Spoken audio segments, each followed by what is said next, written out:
Going live? Are we live? I think we Oh, we're live? We are. Hello!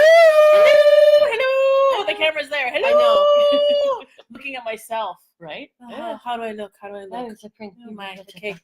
Hey. Hi, everybody. Hey, guys. I'm just going to go right in, even though people will join us. Let's just go.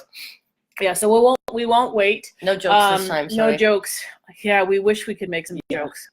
Hi, my name is Karen Boite. I am from the Ontario Autism Coalition. This is our president, Laura Kirby-McIntosh. Hey.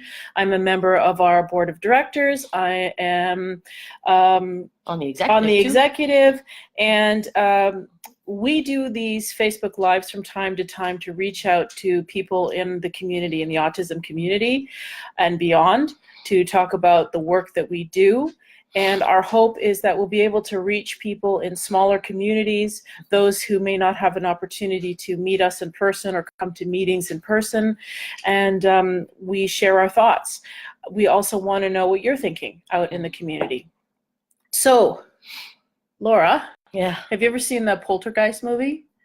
Do you remember that? I watched from the bits late of it, 80s? but I was too afraid to watch and the whole thing. And there's a teenage daughter who runs out of the house. Yeah. And she goes, "What's happening?"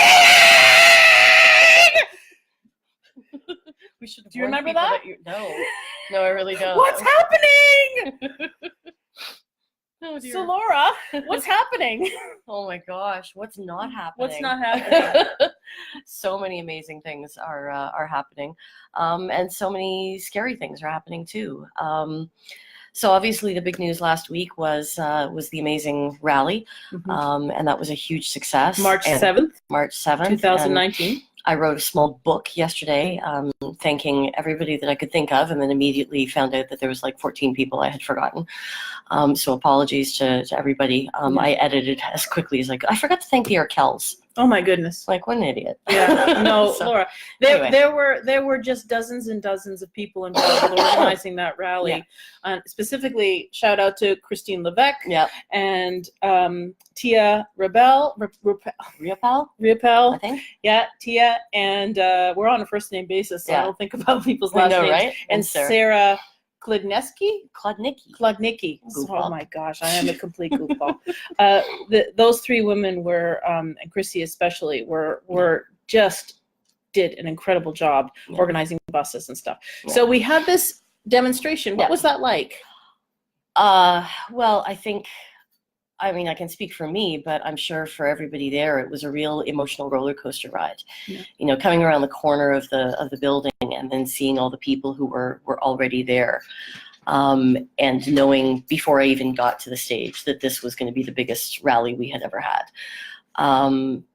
So there's community in that. There's comfort in knowing that you're not alone, that you're part of this something bigger and you're making history, and so there's excitement and there's the chanting, and then there's the, oh my God, look at all the signs. Like, can I say something, guys? Your sign game is fierce. I've been to a lot of protests for a lot of different causes, and I think the only thing that even comes close was the big International Women's Day one. But like there were people who were just marching. I feel like everybody at our rally had a sign, and they were handmade, and they were beautiful and funny, and and funny, powerful and emotional. So like that for me, that was the day. It was the big high of like, oh my God, look how amazing this is, and then the emotion and the low of, oh my God, this is why we're here. Yeah, and the pain of, you know, we thought we'd never have to be back here. Yeah. We were promised we would never have to be back here, and yet here we are. Here we are. And then the pain of hearing the individual stories. I mean, everybody, I think everybody in the OAC knows that I don't have any skin in this game. My kids are both teenagers, so the changes to the program don't affect me. But I'm very much in tune with how much pain our community is in. And, you know, when I start, I guess as president, I have to sometimes put up this barrier to insulate myself from all of the pain that's there in our community. But when I see the kids, it just all comes crumbling down, and that's when I lose it. Yeah. So, you know, very exciting day. It was definitely a day to celebrate the power and the resilience and the relentlessness of our community, but also very raw. Yeah, very raw. So we don't really want to go back into our history. No, we've done that in other videos. We've done that in other videos. You can check them out on YouTube. You can read about our history on our website. The theme tonight is what's next. Very quickly, Laura, please, if there happens to be someone who's watching, who's really brand new to the OAC and does not understand why we are protesting, what exactly are we protesting at the moment? Okay, so what we're protesting now is the changes to the Ontario Autism Program that were announced on February 6th or 7th, I think? February 6th, yeah. February 6th. 2019. By the Ford government. Yes. What it does is it overhauls the program. And instead of people waiting for needs-based services, and then when they get to the top of the wait list, getting service that's at the level recommended by a clinician, instead, now everyone's going to get a little bit of not nearly enough. And so the minister claims that this is all with a view to ending the wait list and clearing the wait list of 23,000. But instead, what's going to happen is everyone is going to be given a same amount, an equal piece of the same pie. It's not going to meet the clinical needs of the vast majority of people that receive that service. It discriminates against kids on the basis of age. So their funding drops just because they have a birthday when they turn 6, which we've fought against twice before with the Liberals. And fought against and won. Yeah. And we'll win this one too, make no doubt about it. But the other thing that we didn't see coming, because there's nothing like it for any other disability that I'm aware of, they introduced income testing for this funding. So, you know, the big number that Lisa MacLeod liked to talk about on announcement day was $140,000, and that, you know, over the course of a lifetime, a family would be eligible for that amount of money. And immediately, you know, in my head, I went, okay, well, that's only 2 years of therapy. So right away, I was like, that's not enough. And then came all the caveats. So the maximum amount that you can get per year under the age of 6 is $20K. So there's a cap. The maximum amount you can get over 6 is $5,000. But as a special bonus, if your income's too high, you're going to get nothing at all. Or you're going to start to experience clawbacks if the income that you earn is anything above basically minimum wage. Yeah, two minimum wage workers would be $55,000 a year, and that's when the clawbacks start to happen if you're earning above that. Yeah. So it's a cruel program. I have no idea why they're trying to do this, but the outrage has been palpable, and it's coming from all corners of the province, and the number of high-profile individuals and groups and organizations that have spoken out is overwhelming. I'm trying to track them, and I'm actually having trouble keeping up. Pretty much everyone who is not a member of Parliament in the Conservative Party is against this. Pretty much anyone. What did Louis Bush tweet? Like there was a bishop from Huron that tweeted our support, and Louis said, "Even God's on our side." Even God. And it's like, so not that was in doubt ever before, but no,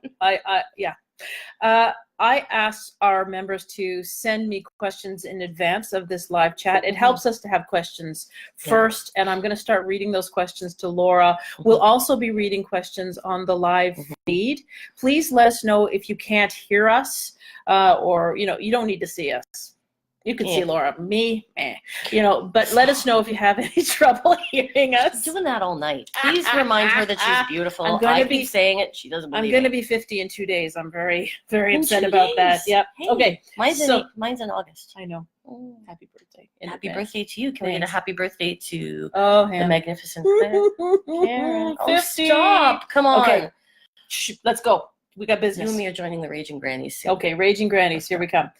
Amanda asks, she says, I woke up this morning, this was the day after the rally, I think, and instantly began dwelling on this next question. What's next?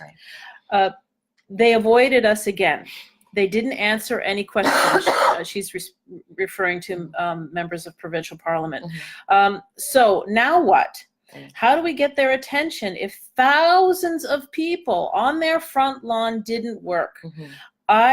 I'm left feeling so abandoned by the very people who are supposed to support us. Well, Amanda, I hear you.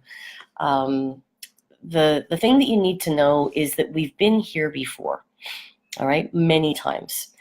I think when I was a younger activist, I was idealistic and thought, well, if we just have a protest and we sign some petitions, then they'll change their mind, right? I think the nature of protest has changed a lot over the last 20 years. Yeah. And we're seeing more and more governments dig their heels in, as this one is doing. But, the Liberals did exactly the same thing to us in 2016. They doubled down on the program. They defended it. They used the same talking points in question period. Like, there's a real bizarre sense of deja vu in all of this for me. Yeah. And I'm even starting to think this weekend about sort of where we are right now compared to where we were in 2016. And the thing that I need you to hear is that we are in such a better position. It took us 6 weeks to get rolling and off the ground last time. We're 6 weeks in, and we've already had dozens of protests at MPP offices, hundreds of letters written, so many petitions, and the biggest protest we've ever had. So that's part of the answer to the question. But the question is, what's next? What's next is we keep going. And we do exactly what our kids do. We just don't stop. Yeah. I like to joke, and I don't mean it disrespectfully to people with autism, but I like to say that our community engages in repetitive protesting behaviors. And we've already told Doug Ford what our reinforcers are. Yeah. And if he wants to make us stop, he knows exactly how. Yeah. So we're going to keep going. But we are going to change tactics a little bit. And I want to talk about that for a second. Can I ask you just Sure. a little bit about spin? Yes. What that is. So, because this has been my observation very quickly. So when we protested the Liberals 3 years ago, the spin was, we've got something better for you. You don't want that full-time program. You don't want those intensive hours. You don't need them. Your kids don't need it. Yeah. We got your backs. Don't you worry. So that was that Government spin. knows best. Government, we know what we're doing. And then this spin is all about, what about the kids who've been left out?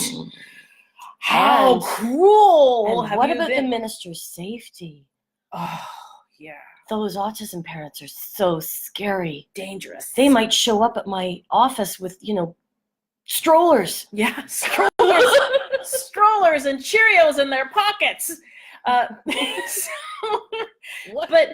So there's this kind of distraction that happens with the spin, which infuriates us in the public. Yeah. That's all part of the game. It is. And I hate it that politics is a game, but the good news is I know how to play it. And so I do. I came up in a political party, and that's part of, Bruce's background in politics and mine, and so many people in the organization. That serves us really well, because the secret to the OAC's success is not that we protest. It's that we protest and we negotiate, and we're not a lobby group officially, but we go in and we meet with politicians and we propose solutions. And at some point in the next few months, my phone's going to ring. And it's going to be somebody from the minister's office or the premier's office saying, we want you to come in. Yeah. I've received those phone calls again, and I know that I'm going to receive them again. And if not, fine, we'll keep at this until the next provincial election. So I want everybody to pace themselves and make sure that you don't do what I'm doing and push too hard. You see, I'm a big hypocrite. I just want to be clear about that. Yes. But I am. About not resting. About not resting. Yeah. But other things not so much. Yes, you're a big hypocrite. Yes. Yeah. Terrible person. She is. She's terrible about pushing too hard. Oh, Enza's liking our humor now. Hey, Kelly. Hey, everybody. I'm just going to scroll back to see if I've missed any questions. Yeah. I love all the support and everything. And okay, you scroll, and I'm going to read the next question. Shall I? Wait. Can I just talk about spin and tactics and what we're going to do next? Okay. So spin is when, politicians, their communication teams, it's all about what's called messaging. So I'm sure you all know the conservative messaging on the program. I bet you can recite the talking points by heart, because it's really all of the the robot says repeatedly. But in order to shift from that narrative and also the narrative, this really upsetting news that that somebody was arrested for uttering threats at the minister, and her comments that she's feeling unsafe. We have to acknowledge, and I have, and the OAC's publicly issued the statement multiple times. It's completely inappropriate. We don't condone that behavior. We are a peaceful, non-violent group. And anybody that engages in threatening or violent behavior is not welcome in the OAC. That's not how we roll. Yeah. If we want to take the moral high ground, then we have to actually do that. So what I'd like to say to all of the regional organizers out there and the folks going to protests in the next few weeks, I want you to shift the tone a little bit. As we get closer and closer to the actual implementation of this horrible, horrible plan, I think it is both appropriate and also strategically wise that we change our tone. We've already shown the media lots of images of how angry we are, and it was important to get that message out. But it's also important, and hi to the Conservative staffers that are watching this. This is us telling you our comm strategy in advance. So take notes and tell Tim I said hi. God, I've gotten so saucy lately. Where the hell did that come from? It's me. It's my influence. It's your influence. Okay, it's all her fault, Tim. Watch out for this. It's always the quiet ones. Watch out for them. Anyway, I think it is fitting that in the next round of visits to MPP protests that we go in silence, that we sing quietly. Maybe if they're too scared to meet with us, we go after their office is closed at night and we hold candlelight vigils. We bring candles. And when the ground is dry later in the spring, maybe we just sit down. Oh no, we can't sit down on sidewalks. We have to keep moving. Oh, yeah. That's the law. Yeah, you're not allowed to sit. But guys, peaceful tone. We are reasonable. We have the moral high ground here, and all we want to do is talk about solutions. We got all the anger out of our system, and I'm glad to see lots of people liking and agreeing that. Be careful with the vigil idea. I'm thinking about how that may look or be received by our autistic self-advocates. Right. We're not mourning the death of our children. They're not dying. No. If we're mourning anything, we're mourning the death of needs-based therapy. Yeah. But I don't want to go into mock funerals and vigils are a tactic that some groups use. We've used them. I don't want to go there in this. I just want the story to be that, this program is going into effect and we are so incredibly sad, but we come in peace and we come with solutions. And I want to talk more about those solutions later, but I'll stop. Okay, so Maria asks, who should we be speaking to next? The MPPs are siding with Ford out of fear for their own political careers. Many of them do not even understand the actual program itself. So true. And its implications because they are new to the entire autism file. Yeah, that's quite true. Yes. Are we wasting our time talking to them if they continuously set up appointments and nothing comes from them?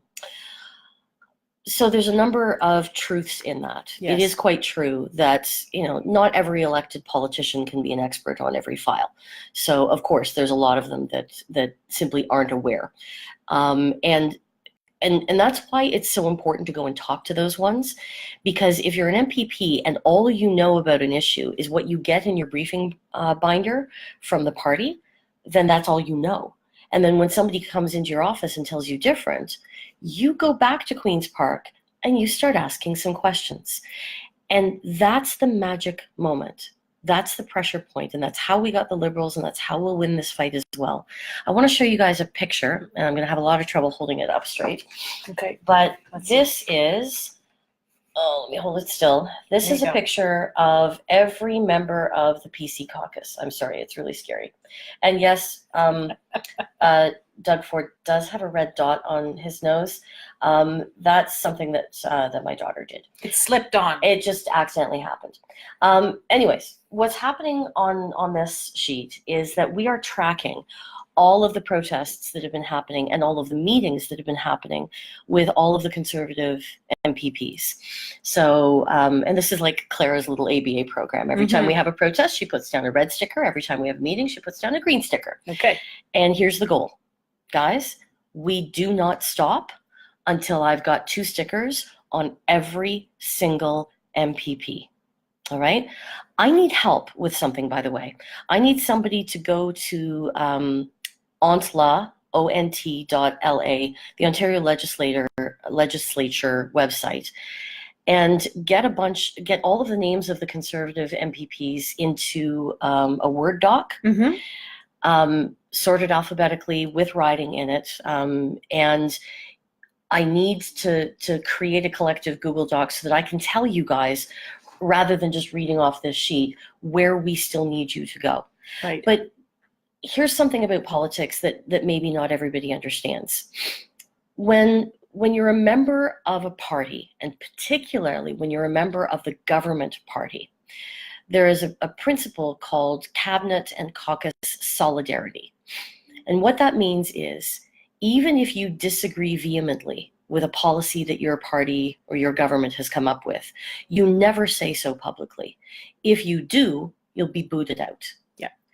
But where we're winning right now, and I know we've got momentum, because I still got some sources here and there, is that once those however many MPPs are in the Conservative caucus, I should know that number off the top of my head, but I don't. Yeah. Once they go in and close that door and they're in a caucus meeting, there's no reporters, nothing is recorded.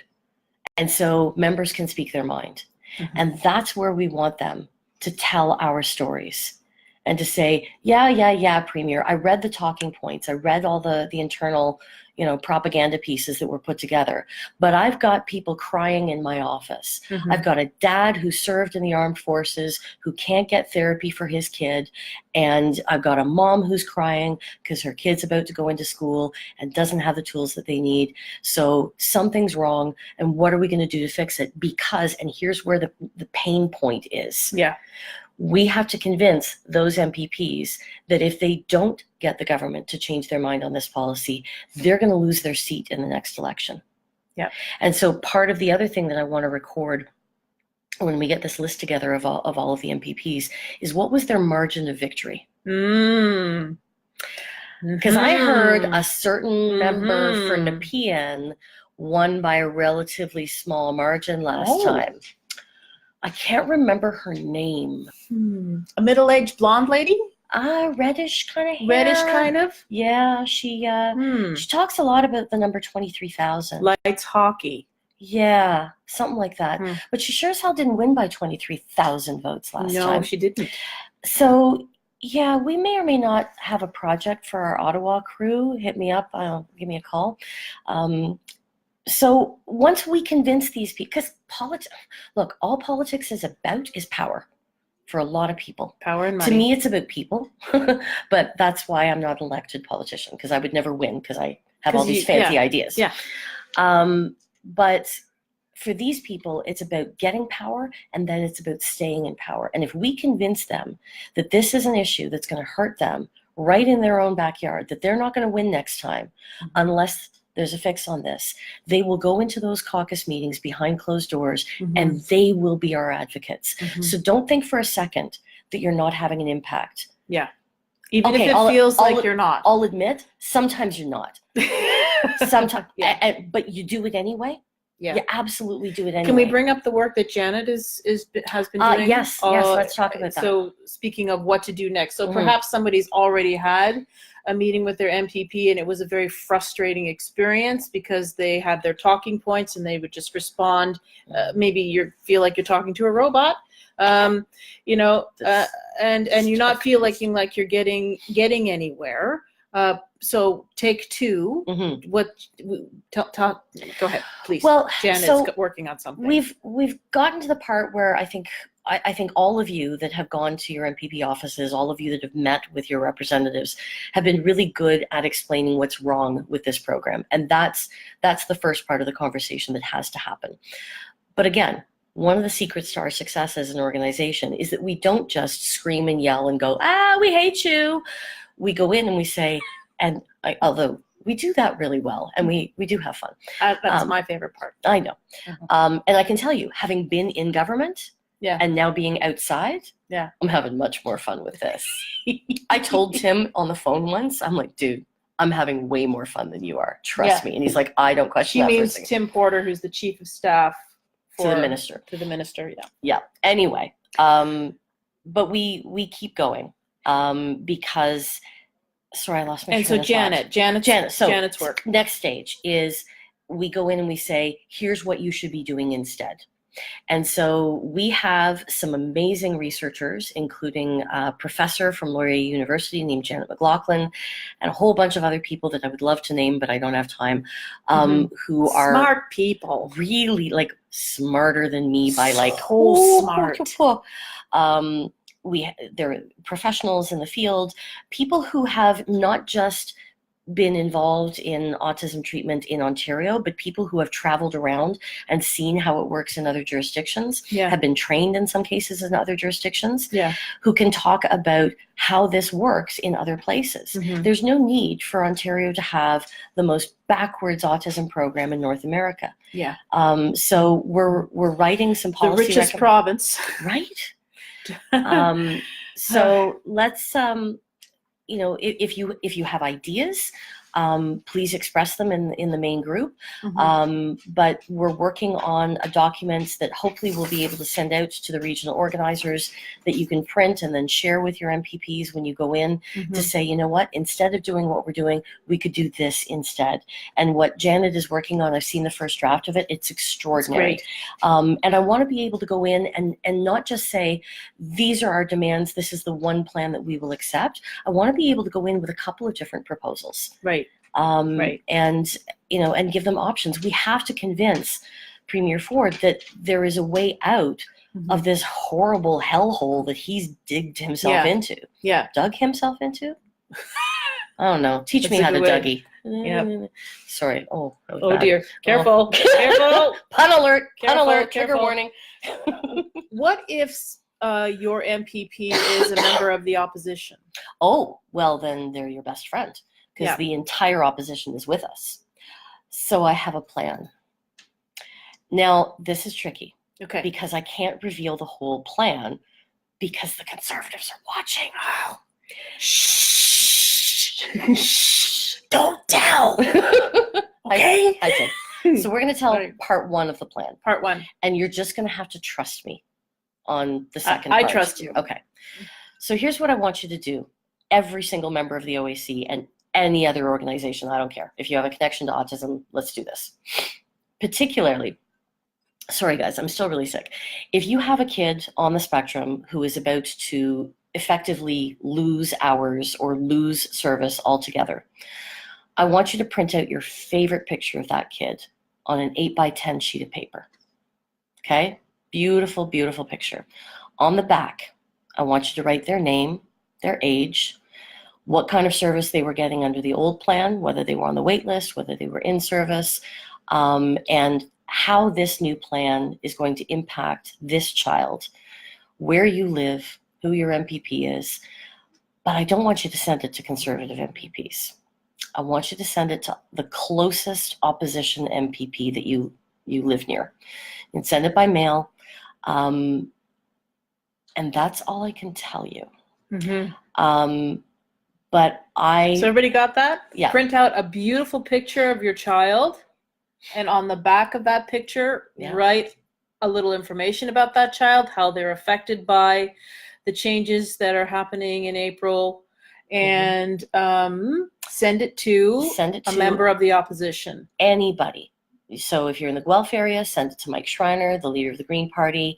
If you live close to a Liberal MPP, send it there. Send it to Michael Cotto. He'd love it. He really would. Yeah. And send it to any new Democrat. And I was going to say especially Monique, but you know what? They've all stepped up. Yes. But oh, by the way, I haven't told the opposition what my plan is yet. Surprise! Surprise! But yeah, I'll be calling them in the next few days, and I think they'll love it. The other thing that I want to do, and this is partly because of the fight that we're engaged in, and partly out of respect to our autistic self-advocates. As many of you know, next month is Autism Awareness Month. Mm-hmm. And it's great. It's good to be aware. Mm-hmm. I think we this got Awareness Day was started by Autism Speaks. Yes. And that's lovely. But I think we're aware. Yeah, I think we got it. I am sick to death of awareness. And if somebody thinks that, oh God, I'm just going to go for it. No disrespect, but you know, wearing a certain color or raising a certain flag or wearing a certain lapel pin is nice, but I want the Ontario Autism Coalition to call April Autism Action Month. I'm tired of awareness. I want action. And maybe we end the month with a march of some kind somewhere. Maybe, actually, somebody in the questions I saw had the idea of having us do simultaneous protests on the same day. Mm-hmm. We did that in 2016. It's called a Day of Action. Mm-hmm. And so I might call a meeting with the regional organizers to say, okay, let's pick one Friday in April and let's all go. That's Julia's suggestion. Yeah. Julia says, I'd love to see a protest on the exact same day in every city or town. Love that. I think the media impact would be huge. I agree, Julia. Yeah. That's a great idea. Yeah, and we did it before. And I think we've got the numbers now to potentially, this would be the goal, to hit every single Conservative MPP on the same day. I don't care if it's one person or two people outside the office. And, you know, like definitely Toronto ridings, big city ridings, it's easier. Mm-hmm. But let's get them all on one day. Another question. Should we now be looking to gather outside of other places other than MPP offices? Somewhere it may make the Ford government concerned because they may be getting pressure. So are there other locations that you'd want to consider? I don't think so. You know, in the past, we had gone after some school boards, but the school boards are with us this time. And the teachers unions are with us this time. Yeah. And so is God and Rafi and the Arkells. Mm-hmm. And it's the weirdest coalition I've ever seen come together. You know, introducing Michael Cotto. Splash and Boots. Introducing Michael Cotto was a really awesome but very surreal moment for me. Yeah. Because I remember sitting in his office and him being quite upset with me when we protested him. Yeah. And it got on City, and there I was introducing him. But anyway, Day of Action, absolutely a great idea. Should we be going anywhere else? No, I don't think so. I mean, this is where these people work. And they work for us, and we have a right to remind them of that. A similar question: should we be involving our municipal governments to put the pressure on? Yes, and I'm just pulling it down. New comments here. That is something that we did last time. So we've seen some school boards already come online and issue letters and statements of concern. Yeah. School boards are part of municipal governments? Yes, they are. Okay, so how does that work? You've got the province that funds education, right? So how does it all filter in, and who's in charge of what? Oh boy. Okay, that's an entire civics lesson. I know. You don't want me to do that. So you know what? This is a good time to just talk about jurisdiction. Okay. All right. Bottom line is, it's the provincial level of government that has responsibility over this program. Mm-hmm. And so the provincial government will always be our primary target. That being said, There's a role to be played by the federal government, and some people have started tweeting at Justin Trudeau and asking, you know, should we be He's a little busy right now. He is a little bit busy. He's got some problems. Stuff going down. But you want to talk about spin for a second? Yeah. Oh, yeah. It's just a little advice for Justin in case he's watching. Oh, he should listen to Laura. I do. Silly girl. I'm just saying, if you were only looking at it from a cynical political spin perspective, if you wanted to shift the conversation off of, say, a massive scandal that's seen several of your ministers resign, and if you had a budget coming up, and especially if you had promised a national autism strategy in the last federal election, but then you didn't do it. This might be a good time to do that. I'm just saying. It's a good news story.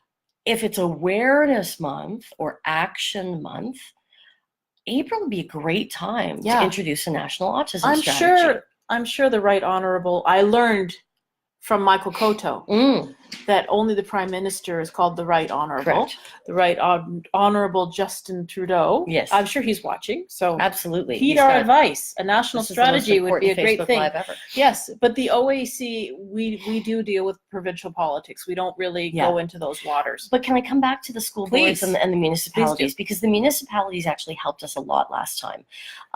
We had a whole, I forget what they were called, but we had a whole subgroup that would just go from one city council to another and ask them to pass a resolution basically supporting us and condemning the plan. And by the time these people were done, we had like 80 of them. It was insane. It was wonderful. So that was part of the pressure. We don't fool around, guys. No.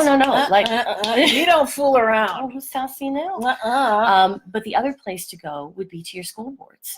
And if your school board is not one that's issued a letter, time to call up your director of education and say, why the hell not?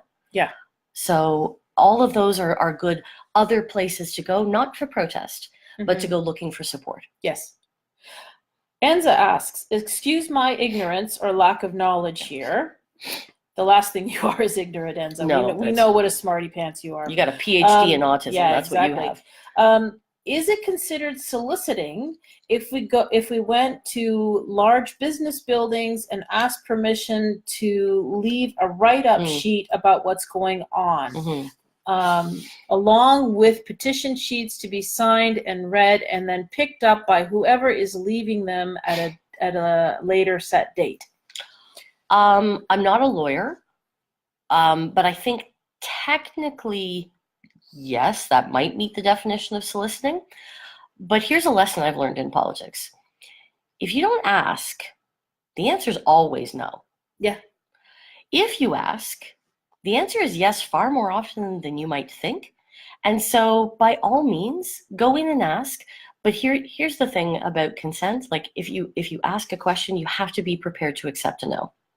So if they say no, thank them very much and move on. But some of them are going to say yes. Yeah. So why not try? YOLO. Yeah. Sharon asks, can we proceed in a human rights case? The sentence is, can we proceed in human rights case? All of us sign a position. But I think she means, can we, do we have some grounds to go to the Human Rights Commission? Again, I'm not a lawyer, but I know that there is a lawyer that is already gathering clients to do exactly that. Yeah. I think that there is a case to be made. I don't know if it can be won. As I said earlier, that this program discriminates on the basis of age and on the basis of family income. And I think I could further argue that because girls receive their diagnosis later, you could make the case that this program discriminates against people on the basis of gender. Yes. So I will say this, though, to those considering litigation as a route, it is absolutely a legitimate form of activism. My experience, though, having worked alongside people who have been engaged in legal action on autism, it's high risk. It's emotionally exhausting. You can do political activism with us, or you can do legal activism. But please, for the sake of your own health, don't try to do both. Yeah. And Godspeed to those that are fighting for us in the courts. Yes. They are heroes, and one way or the other. Like, this is where I am at this point. Like, I don't care how we win this fight. Yeah. I don't care who wins it. I don't care where the money comes from. I just want our kids to have what they need. Yeah. So whether it's through the courts or through an election or something else, there'll be glory enough for all. You know. Sherry's asks now. Sherry's question is 3 paragraphs long, so I'm going to paraphrase it. Sherry, paraphrase that. Sherry says, "I truly feel the answer is to unite the entire disability community in one inclusive policy, like Australia and New Zealand." It'd be interesting to do some research and find out what they do, because I don't know. I'd like to know more about that. Covers all disabilities, children, youth, and adults, and they are looking at including seniors. Wow. You can read about it online. She says all children with special needs are different. Some need ABA, OT, SLPs, PTs, tutoring, mental health, hippotherapy. I think she means hypnotherapy. No, hippotherapy. There's a long list here. Social skills. Yeah. So, bottom line. Yeah. Yes, now, Sherry. We call ourselves the Ontario Autism Coalition. We consider Sherry's organization our sister organization, and we agree. Absolutely. We agree. 1,000,000%. 1,000,000%. One of the many things that I'm frustrated by in this current fight is that it's taken our community back to redo something that we already did. Yeah. And we were just starting to make progress in terms of, leading conversations around education. I really want the OAC to be doing way more than it is about adult services. Yeah. And I really wanted to be building that coalition that she's talking about, of like, the influence that Sherry has had on me and that my friend David Lepofsky has had on me is profound. Yeah. Because they've taught me, and I think I said this in my thank you, they've taught me that the autism fight is situated in the middle of a much bigger fight for disability rights. And so I don't want the conversation to be autism. And I've heard that some other disability groups are kind of ticked that we take up so much airtime. We suck up all the oxygen. We do, and we're a large group. I don't like that. No, we don't like that. So Joel Harden. Oh my God. Joel Harden, yes. There's some very good Joels in the autism movement. MPP. For Ottawa West, I think, is organizing an event in April. I think it's April 11th, to raise awareness about all disability issues. And I'm going to be there. And, I encourage you guys to go on his website and look for information about that. But that's the kind of stuff that we need to be doing. And I think if and when it's time for us to go back to the lawn at Queen's Park, that's how we got to do it. We got to do it with all of our friends, because our fight is their fight. Yes. We need to be aligning with those with physical disabilities, those with fetal alcohol syndrome, those with mental health issues, the blind, the hearing impaired, everybody. Because nobody in this province is getting appropriate needs-based needs-based supports, to the the level that they need. We'd hope not to be in this fight. We had hope. I really did. We were, as Laura said, we were gearing up to education, which affects far more children than the smaller group that are doing the intensive IBI, ABA programs. We had hoped to be working more with autistic self-advocated adults and learning from them and supporting their work. But not as much as I'd like. Not even close to as much as we would like. And we know it's not good enough to say we want to. But that's kind of where we are. Our resources are extremely limited. Nina asks, I know that we have sent some heat to Vic Fedeli about increasing the budget for autism funding, but should we be sending letters to the man who's in charge of the Treasury from what I understand, he is the one who says yay or nay to how much money each minister gets. And apparently MCCS asked for more money, and they were refused by him. That's not what the minister said. The minister said that she got another. That she went back twice to get more money. Yeah, and managed to get a boatload of money. But the numbers don't seem to There's a lot wrong up. with that. But yeah, the guy she's talking about is Peter Bethenvaldi. Oh, let's see what he looks like. Pickering Uxbridge. Pickering Uxbridge. Oh, hang on. Let me see if I can get his mug up here. Hold on. Does that work? It's a little higher. He's cut off. Sorry. There he is. You know what? Let's not do it this way. Hold on.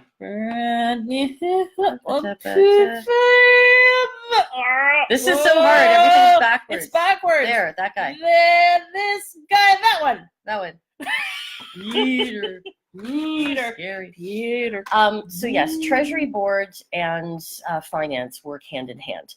So Finance sets the budget, Treasury Board pushes the money. How much power does that guy have? I almost swore. A lot. A lot. Yeah. So he can say meh or nah. Like, isn't that the premier? I asked Michael Cotto about that. I didn't name names. I mean, but I asked him, like, so it's the cabinet that holds the most power. Okay. But even within cabinet, there are some ministers that hold more power than others. Bottom line, yeah, he's one of the big boys. He's one of the big boys. Yeah. Okay. Him and Fedeli and the premier. And then from there, I would also argue that the big power brokers are the Minister of Health and traditionally the Minister of Education, who, by the way, is making an announcement tomorrow morning at 9:00. And I just can't. Where's the wine? Oh, we didn't get the wine. We didn't get wine. And one on the 15th, right? Oh, crap. I didn't hear about that one. Okay. Tomorrow for sure we know that this anyway, guys, brace for impact. Brace for impact. I have an idea what I think it's going to be, but we'll see. Yeah. Okay. Alert. Faith says, my husband said it would be a good idea to use tourist attractions as it would put the pressure on how the world views Canada, Ontario, and other major cities. Also, can mayor offices as a municipality way also can landmark signs. I get the gist of the question. Yeah. Faith, this is an excellent idea, and oh my God, you're brilliant. And Niagara why have I never thought of this? Niagara Falls? Yeah, we need to get near the CN Tower, the Toronto Nathan Phillips Square sign, Niagara Falls. This could be, this could be tricky. It's tricky. Oh, Sudbury peeps, go to the Nickel. Mm-hmm. Yeah. So you thought it was great to live here. Yeah. Something like that. I don't know. Oh, that's, you know what? Can I mull that for a little bit, Faith? Maybe private message me and let's see if we can work this. Do some brainstorming with Laura. I like it. Okay, Christy says, I'm wondering if we send emails of our children's pics to local MPPs. Hey, great minds think alike, Christy. And CC Lisa and Doug to get them to see whose lives they are destroying. Maybe if we all do that at once on a certain week. Right. Well, so this goes back to exactly. This goes back to the plan that I talked about earlier. You must be reading her mind, Christy. Well, it must just be that these are all good ideas. Yes. So for those of you that joined us late, one of the things that we're doing in phase, what is this, 19? I don't know. Phase next is I want you guys to print out 8x10 pictures of your kid. I want you to write on the back their name, their story, how the new program is going to impact them and impact your family. And I want you to send it to an opposition member of provincial parliament. I don't care what party. And I can't tell you what's going to happen next because it would ruin the surprise. But yeah, we have a plan. It's not anything. No. There's not going to be fireworks or anything. But it's going to be impactful.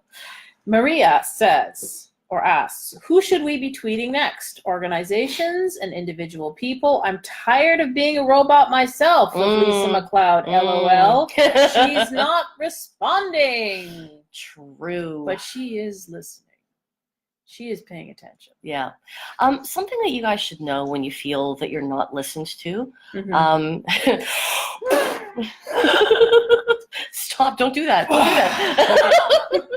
Yeah, go ahead. You're so random sometimes. I hope the Conservative staffers are enjoying this. Mm-hmm. So this is the story of a crap job that I used to have, but it's a real job that exists. Did you know this? Every single letter that goes to a politician has to be recorded and answered. And there are usually university students that get the grunt job of doing this. So that was me. Yeah. And this is why it's so important to customize your letters and not to send in form letters, because form letters often don't get responded to, especially when the government can figure out which organization it's coming from. Mm-hmm. But every single letter has to be tracked. And reports are given to ministers and prime ministers and premiers to track how many letters are coming in on any given topic. And part of why I had everybody call the premier's office at the rally, and why I want you to keep doing that, even though the rally is done, is I want those numbers to stay high. Because I know that they have an impact. Even if they don't read your individual letters or listen to your individual calls, they're all tracked by issue. And so if that staffer calls up and goes, oh my God, we got 8,000 calls on autism this week, then that means we stay on the government's radar screen. I have a fun story. Go. All of my letters yes. were used in speeches by the opposition 3 years ago by Beautiful. A very prominent conservative politician. Oh God. Apparently I'm a great speech writer, because all of them were part of that politician's, the leader, were part of his speeches. Oh God. Yeah. Anyway, so Lee asks, I tweet. Who else should we be tweeting at? Oh, who should be tweeting? Okay, so yes, let's keep tweeting at the Conservative MPPs. I don't know, maybe we could tweet at some of their big donors. There's a thought. But let's also tweet at people who have massive Twitter followings and ask for retweets. Because right now, I mean, Drake. Oh my God. What? Somebody get Drake. Somebody get. You're a genius. Oprah. Yeah. But prominent Canadians. Yeah. But let's go after people with massive Twitter followings, and you just put in your tweet, something like, Doug Ford's autism program is an absolute disaster. Here's a link to an article about it. Can we please get a retweet? And you send it to as many celebrities as you can think of. Because right now I hear, who is this that asked this question? Leah? Maria. Maria. I hear your frustration, Maria, because we're all kind of in this little echo chamber in this corner on Twitter of people who care about autism. And we're just kind of talking to each other. What we have to do is to get out of that section and interacting with mainstream Twitter. That's why, by the way, a really important hashtag to add to your tweets is hashtag ONPOLI. That's short for Ontario Politics, obviously. And so anybody that's following Ontario Politics, if they go to that hashtag, they'll see our tweets. So keep using that and all of the other awesome hashtags that we've got. Lee says, I tweet the presidents of the 5 diagnostic hubs daily to join in solidarity with their service recipients. Good. You can join in. I think it will just take one of them to fold, so the rest can too. Well, 3 of them have. 3 of them have come out. And I can't believe that I'm about to say a nice thing. Wait, let me give Lee's Twitter handle. Go. It's at LKOCMAREK. So if you find Lee, you can retweet some of her tweets. Yeah. Go ahead, sorry. Oh damn! I forget. The regional providers, 3 of them. Oh yeah, 3 of them have come out. Thames Valley. That is quite something. I heard that Surrey placed it. For you newbies, that is quite something. I mean, when Kinnerk came out and they were the first one, I just about flipped. We have had some unkind things to say about them in the past. We have, and not me. Oh, me. Okay. 100%. All right. The way they mismanaged the money, the conflict of interest, the games they played with parents on the waiting list, the emotional blackmail. Yeah, I was going to go with torture, but gaslighting. Yes. Yeah, all of the above. Not me. Louise, they're commenting about all the ones that have come out so far. So there's 4 of them Louis. Now. So 4 of 9. Oh my God, it sounds like a Star Trek. 4 of 9. 4 of 9. I want 5 of 9, and then 6 of 9. You shall be assimilated, regional providers. There are 4 lights. Sorry.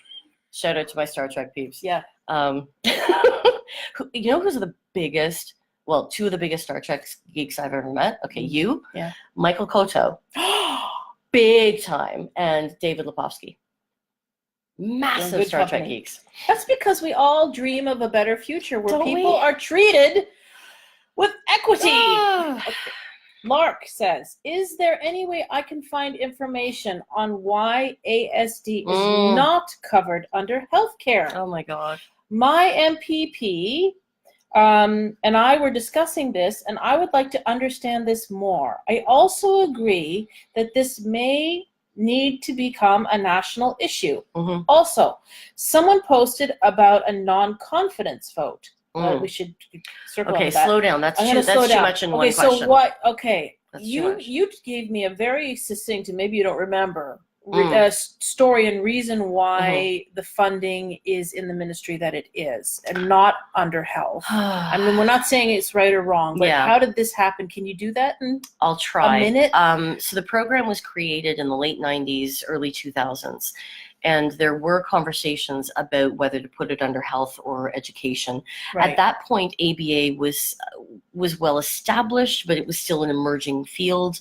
We didn't have the overwhelming body of peer-reviewed meta-analysis scientific data telling us how effective it is. And so I guess out of an abundance of caution, they put it under the Ministry of Community and Social Services. And what that means is we don't have a right to the treatment. If you put something under the Ministry of Health, then that changes things, right? And same with the Ministry of Education. So that's the short answer. There's also parts of the answer that involve the fact that ABA is supervised by a psychologist, and not all psychology therapies are the same. Right. And so they're not under the Canada Health Act necessarily, and therefore not under OHIP. It's complicated. I think, Lark, people would agree with you that it's kind of shocking for a lot of people when they find out that this isn't covered under OHIP. Yeah. But the sad reality is it is what it is. And what I think confuses people more, and certainly this was me in the beginning, is like, well, if my child also needs an SLP, a speech and language pathologist, or an OT, an occupational therapist, why aren't these guys part of the Ontario Autism Program? Right. And then I realized they are regulated health professionals. Yes. And ABA people are not regulated health professionals. So it even gets more complicated in terms of what silo do these different professions fit in? And that's the whole problem, is that government silo thinking. Yeah. And that was very much a problem under the Liberals. I keep saying to the MPPs that I meet with, when they say, what's needed to fix this? I can't remember who it was, but one of them said, okay, straight up, what do we need? And I'm like, we need 2 things that are as rare as like unicorns in politics. Yeah. One is we need long-term vision. And most politicians only think in denominations of 4 years. Right. And we need, going to use some big words here. Okay. Right? All right. Interministerial collaboration. Try that 10 times fast. Okay. So we need. So you mean different ministries talking to each other? It's working together? Call me wacky. Maybe services could overlap? Maybe you could only have to fill out one form. What? There you go, dreaming again. There you go with your fantasies. You may say I'm a dreamer, but I'm not the only one. So there's lots more. Like, that's a huge topic, but thank you. A whole other episode for sort of touching it. Yeah. Can I pause just to go get water, guys? Okay. Talk amongst yourselves. Talk amongst yourselves. She's going to get some water. while you're filling up your glass, I'm going to read the rest of Lark's question. I can still hear you. He says, I also agree this may need to become a national issue. We talked about that a little bit, and we're running out of time. But this is an interesting point. Also, someone posted about a non-confidence vote. Okay. Would that be something worth investigating? It's an excellent question. No. Yeah, no. And I'm sorry. I hate to be that brutal. Yeah. But the short version is no. So here's your civics lesson. Oh crap! I need numbers in front of me. Can somebody Google how many seats we have? The current party standards standings in the provincial legislature for me. I know there's 127 seats. So she wants to know how many Conservative MPPs do we have, how many Liberals, how many Greens, and how many, did I say NDP? Yeah. How many opposition? If someone can post that quickly. Basically, if you take the government on one side and all of the opposition members on the other side, even if every single member of the opposition voted that they have lost confidence in this government, the Conservatives outnumber them, so the motion would fail. Right. So sadly, it's pointless. That's why it's called a majority government. So thanks, Ari. So there's 73 PCs.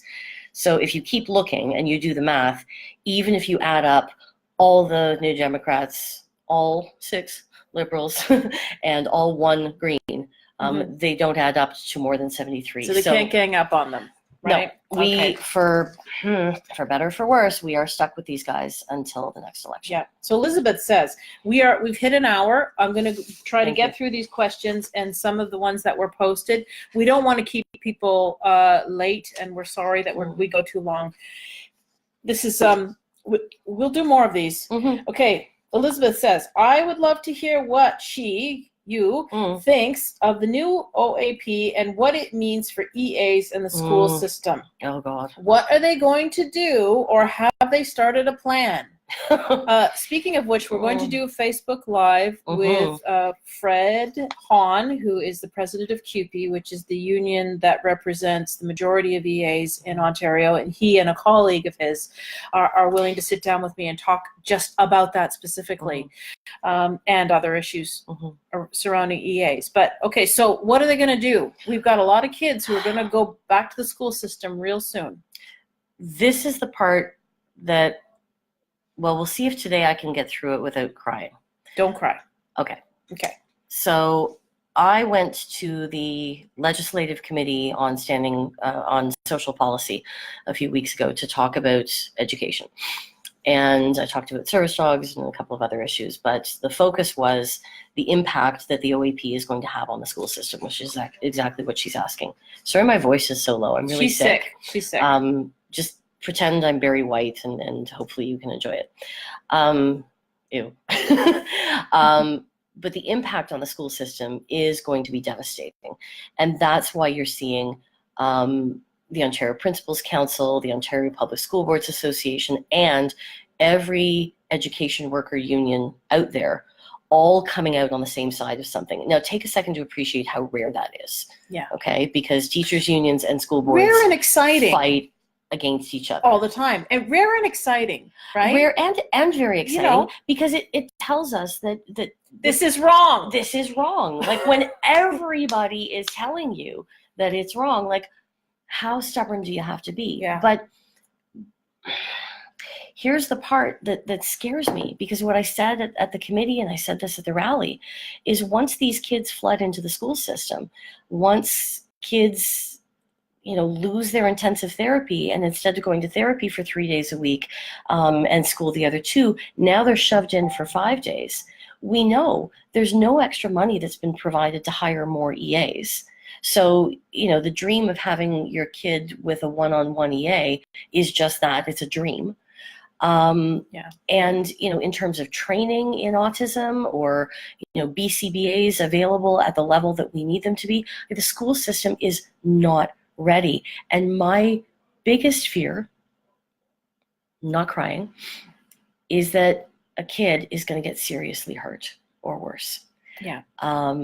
And I cannot stress that enough. And, if I were a parent looking at the possibility of having to send my kid to school knowing that they don't have the support that they need, I would be very scared right now. And yet the government needs to know that our kids exist. If we all pull them out and homeschool them, if we all pull them out and go to private schools, look, I'm here to say, you do what you got to do for your kid. Yeah. Right. But I'll say this: teacher and education unions are headed into contract talks very soon, and they are on our side, uncategorically. The support that we've had from labor has been a huge source of strength for me. And I didn't come up in a big union family. I came up in I came up in a true blue conservative family. Yeah. So like, this is a lot coming from me. Look what we did to her. I know. I haven't sung Solidarity Forever yet. I'm not there. Solidarity Please don't. It's oh. But you know what? These unions have taught me what solidarity means. And I guess what I want to say is there's a time that's going to come very soon where these education workers are going to go out on strike in large part, to fight for the resources that they need in the classroom to support our kids. And when that day comes, Karen, we have to walk out with them. Yeah. Because the government wants nothing more than to divide parents and education workers. Mm-hmm. And as a teacher, I've been on the receiving end of all of that hate of like, oh, you get your summers off and you get your big salary. And you know what? Come to my classroom any day you want. Well, it just also feels like there's a whole bunch of stirring of the pot. Not just parents against teachers and parents against administrators, but parent against parent. Yes. Parent against parent within the autism community, which didn't work. Right on, guys. That didn't work. Nice try. Right? Nice try. But parent against parent, well, wait until. Yes. The parents who have no idea what's coming, despite the fact that we've made a big noise. Well, and they're about to find out. They're about to find out. That's the other part that pains me, is that somewhere there's going to be a neurotypical kid who's going to see a kid go into meltdown, not understand what's going on. It's scary. And go home and ask mommy questions. And of course, privacy reasons, teachers aren't allowed to say that Johnny has autism.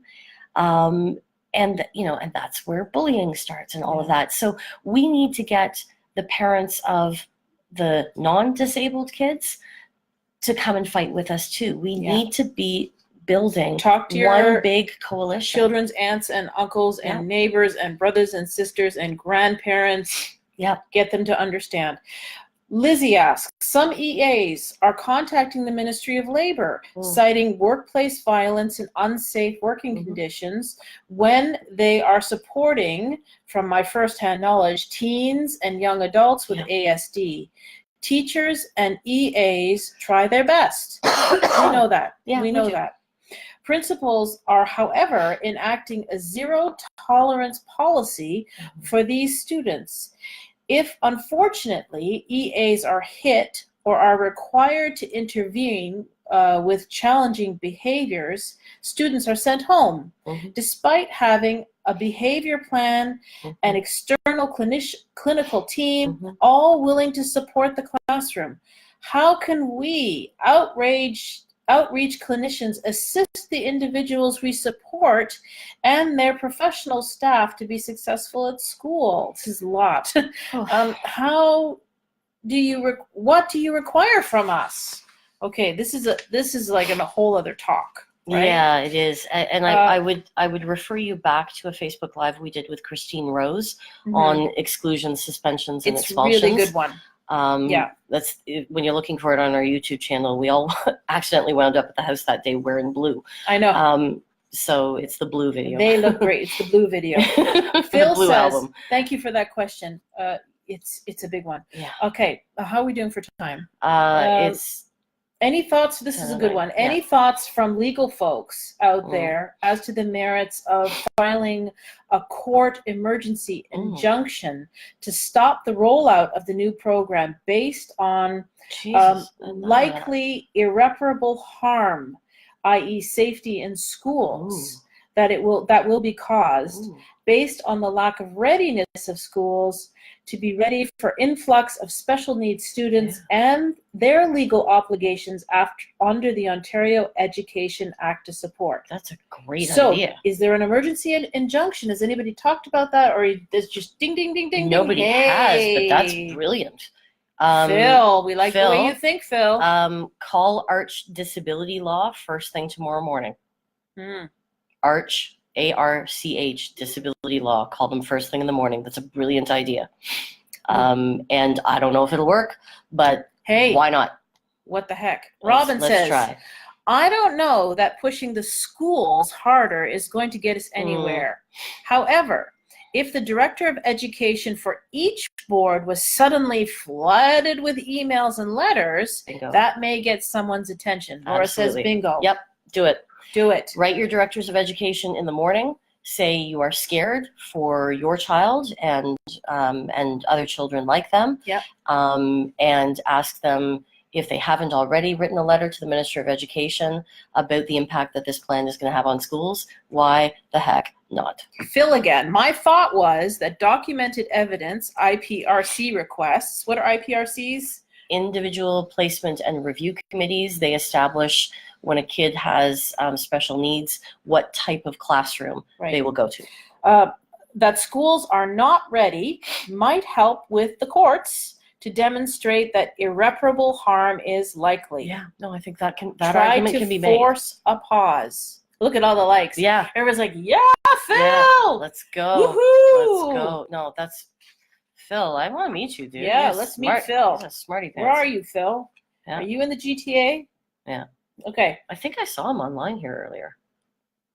Phil, if you're here, comment. Okay. So we'll quickly scroll through these questions here. I noticed a woman from Hamilton saying, I'm not seeing anything happening in Hamilton. Yeah. Well, you just happen to have Monique Taylor as an MPP there in Hamilton Mountain.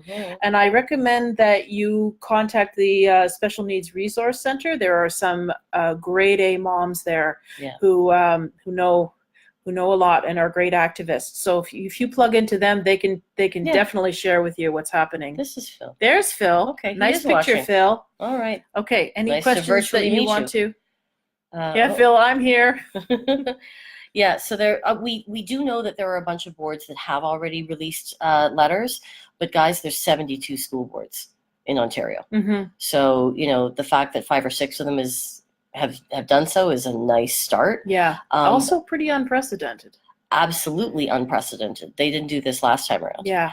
But again, one of the actions, like if you're looking, like you guys, can I just say, your energy is indescribable. And I know, like you've been focusing it in different directions. Yeah. So if you still got more and you want to spread it around, let's go after directors of education in all 72 school boards. It's a great idea. For my school board, I've got the guy's cell phone number, so yeah, I'll call him in the morning. Yeah. Any other questions you want to address? Are the police ready to deal with our kiddos? Oh, Jesus. Oh, somebody had a question about police, and I don't think I printed. I apologize. Phil says he's advocating for another parent. That's awesome, Phil. Wonderful, Phil. Like, that's even, I think also a good sign when smart people are advocating for each other's children. I've always said this to my civic students. It's one thing to add, like, yeah, I'm proud of the work that I do in the OAC, but I'm advocating on this issue because it affects my family. Yeah. But when somebody like Phil comes along and says, and maybe, this doesn't affect my family, but I'm involved anyway. Like, I just bow down. And that's, when kids in Canada decide to build wells in foreign countries, like that is just next level, activism. So, the police question scares me. I think we need to be proactive. I think we need to be getting in touch with police forces and police unions to say, someone did ask about that, a police union, and I'm sorry I didn't print that question. I might have just not cut and pasted, but I think that's a good idea, and actually something that, I can't talk about my own kid, but it would be a proactive thing to do to go to your local police station and say, by the way, not necessarily like you can talk about your own kid if you're comfortable doing that, but by the way, this is a thing that's happening. And can I talk to your chief or your captain or whatever the duty sergeant about maybe doing some training? Yeah. Because that's one that's that's hard for me to talk about. Yeah, it is. That's something we should think about. Yeah. It's something we should think about because most certainly we're all about partnering with people who are working in the community and who will come in contact with our children, and we want to have as much awareness. Yes. There's a good place to do an awareness That's where project. We need awareness, yes. And I mean, there are police forces that have done really good training on this already, sure, but not nearly enough. Yeah. And I mean, the thing about police officers is when there is a gap in society, when there's a group that's not receiving the support that they need, whether it's battered women or addicts or the mentally ill, the police are the first ones to know. Yeah. Yeah. Which is tragic because but what do you do in an emergency, right? That's right. You call. The other groups that we need to reach out to are healthcare professionals, right? Because when our kids have massive meltdowns, sometimes the instinct is you call 911 and you send them to hospital. Yeah. And of course, an emergency room is like the worst place for them. This is certainly the much needed work in the adult services work that we very much want to address. Yeah. Christine Rose just made a really good point, and I want you guys to know this, that the children under 12 cannot be charged under the Youth Criminal Justice Act. What you should do, in particular if you're concerned that your child is a runner, is contact your local police force and ask them to put your child on something called the Vulnerable Persons Registry. A vulnerable person is somebody with a disability, or in some cases a senior, say with Alzheimer's, who is at risk for wandering or running. And I am so glad that we did this for my guy, because he was a runner.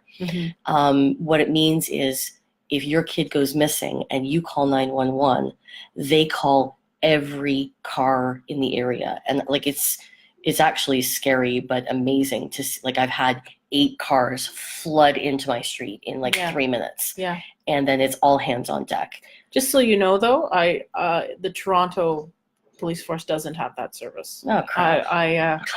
I tried to do that and I was shooed away. Anybody want to do some advocacy on that? That would be nice. That would be a nice thing.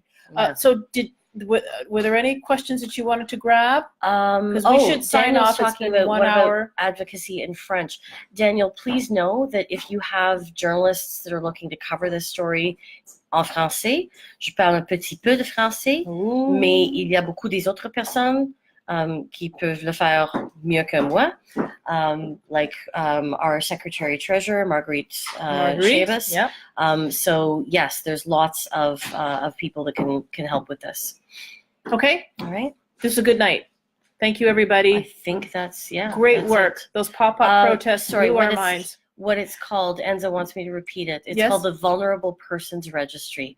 Enza, I feel like you might be in York Region. I don't know why I feel like that, but they do have one in York Region. Yeah, not in Toronto. It's ridiculous that they don't have it in Toronto. Yeah. The chief has a kid on the spectrum. Let's maybe do some tweeting at him going, hey, we need a Vulnerable Persons Registry in Toronto ASAP. Yeah. What are you going to do?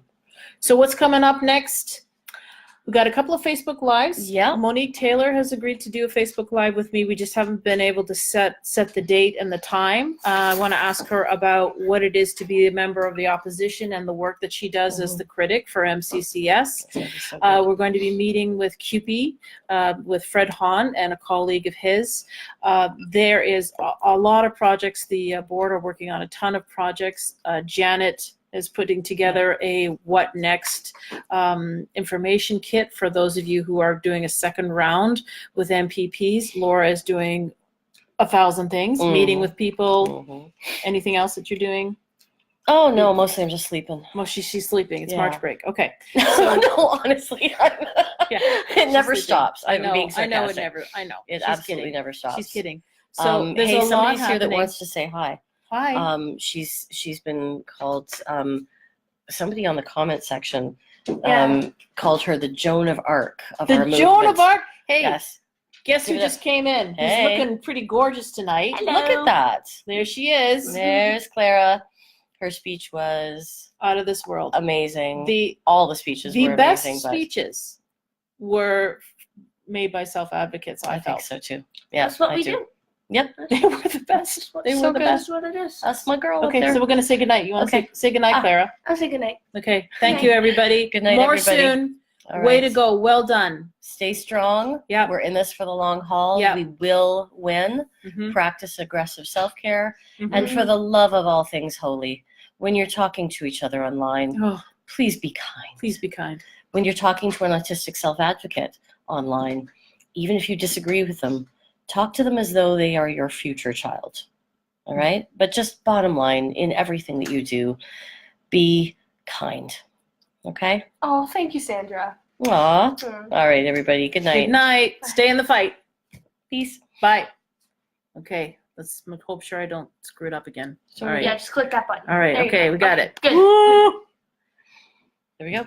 You did it. And Oh, yeah, no, wait. You gotta click. Yeah.